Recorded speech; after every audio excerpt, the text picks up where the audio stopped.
Good morning to each and every one of you. I'm your presenter for today. My name is Sasnika Missy Ibay from grade 11 Einstein, and I'll presenting to you my speech entitled Poverty in the Philippines. St. Dominic College of Asia is an educational institution that has an educational philosophy which upholds its distinct vision, mission, core values, and hallmarks.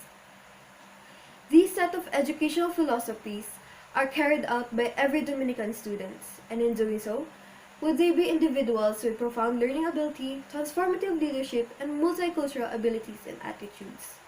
Thus, prepares them to be responsible citizens and successful stewards at a young age. In our present day, our country faces a social issue of poverty. This social issue is included in the hallmarks of being culturally competent.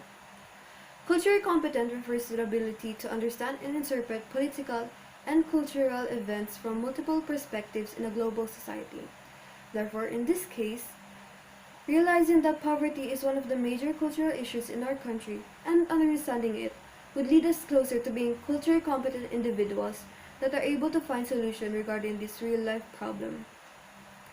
This ability is included in another hallmark of being an innovative thinker and problem solver. But first, we must define what is poverty. Poverty is defined in the Merriam-Webster dictionary as a state of being poor or the lack of something. Whilst according to the Asian Development Bank, the major causes of poverty include low economic growth, a weak agricultural sector, the increasing population rates, and a high volume of inequality. Because of these factors, there are a lot of effects of poverty in the Philippines that makes it hard for people to live in such circumstances. Therefore, resulting to extreme effects which the Borgen Project states as the inability to afford housing, malnutrition, health problems, child labor, crime and thievery, uncontrolled reproduction as examples.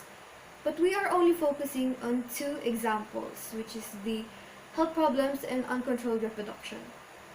According to the Health Poverty Action, poverty and poor health are closely linked to one another since poverty-stricken areas are often overcrowded and have poor living conditions that only contribute to the widespread of diseases like HIV, diarrhea, tuberculosis, malaria, and pneumonia.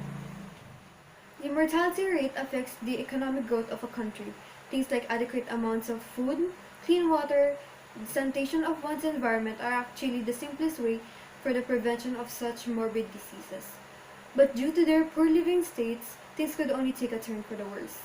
Regular checkup to health centers are actually crucial for the prevention of such diseases.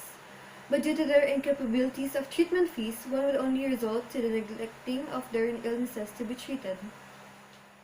Uncontrolled reproduction is when insufficient family planning occurs in a household, and in return, are they not able to provide for their family's needs or necessities, like a stable house, food, education, or even health.